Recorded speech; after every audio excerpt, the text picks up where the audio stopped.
राधे जय श्री कृष्ण। मार्गशीर्ष महीने के बुधवार का बहुत ही महत्व होता है। मार्गशीर्ष महीने में स्नान दान का भी बहुत ही खास महत्व होता है। बुधवार के दिन यदि आप इस सुंदर सी कथा को सुनते हैं तो आपकी मनोकामना अवश्य पूरी होगी। आपके घर में सुख शांति समृद्धि बनी रहेगी। एक समय किसी नगर में एक बहुत ही धनवान साहूकार रहता था। साहूकार का विवाह नगर की सुंदर और गुणवती लड़की से हुआ था। एक बार वो अपनी पत्नी को लेने बुधवार के दिन ससुराल गया और पत्नी के माता पिता विदा कराने के लिए कहा। माता पिता बोले, बेटा आज बुधवार है, बुधवार को किसी भी शुभ कार्य के लिए यात्रा नहीं करते हैं। लेकिन वह नहीं माना और बातों को न मानने की बात कही। दोनों ने बैलगाड़ी से यात्रा प्रारंभ की। 2 कोस की यात्रा के बाद उसकी गाड़ी का एक पहिया टूट गया। वहां से पैदल दोनों की यात्रा शुरू हुई। रास्ते में पत्नी को प्यास लगी तो साहूकार उसे एक पेड़ के नीचे बैठाकर जल लेने के लिए चला गया। थोड़ी देर बाद जब वो कहीं से जल लेकर वापस आया तो वह बुरी तरह हैरान हो उठा, क्योंकि उसकी पत्नी के पास उसकी ही शक्ल सूरत का एक दूसरा व्यक्ति बैठा था। पत्नी भी साहूकार को देखकर हैरान रह गई।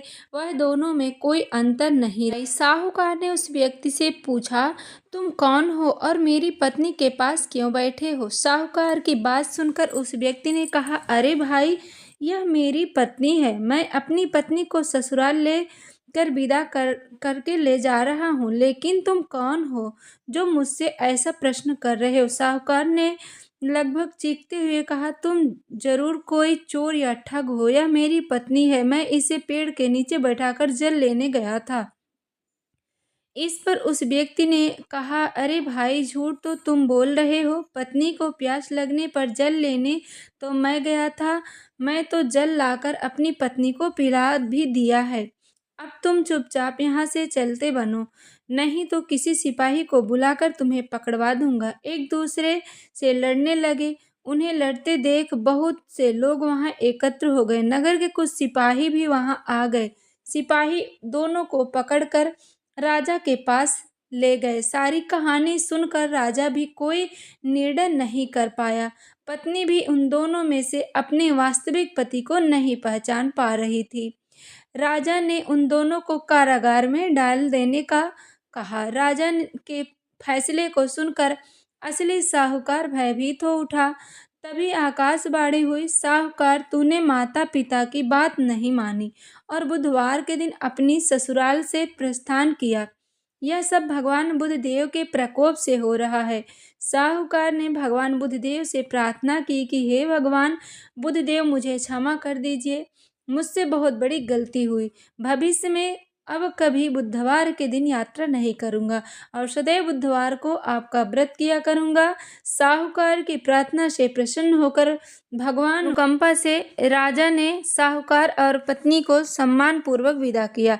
कुछ देर चलते पर रास्ते में उन्हें बैलगाड़ी मिल गई। बैलगाड़ी का टूटा हुआ पहिया भी जुड़ा हुआ था। दोनों उसमें बैठकर नगर की ओर चल दिए। साहूकार और उसकी पत्नी दोनों बुधवार का व्रत करते हुए आनंद पूर्वक जीवन यापन करने लगे। भगवान बुद्ध देव की अनुकंपा से उनके घर में धन संपत्ति की वर्षा होने लगी। व्रत करने से उनके घर में खुशियां ही खुशियां फैल गई और उनकी सभी मनोकामना पूरी होने लगी। बुधवार का व्रत करने से घर में मांगलिक कार्य जल्दी से पूरे हो जाते हैं। तो आप बुधवार का व्रत जरूर करें। और जो भी भाई बहन चैनल पे पहली बार आए हैं, चैनल को जरूर सब्सक्राइब करें। वीडियो आपको अच्छी लगे तो लाइक करें। इस वीडियो को आप ज़्यादा से ज़्यादा शेयर करें। हर हर महादेव, श्री शिवाय नमस्तुभ्यम, राधे राधे।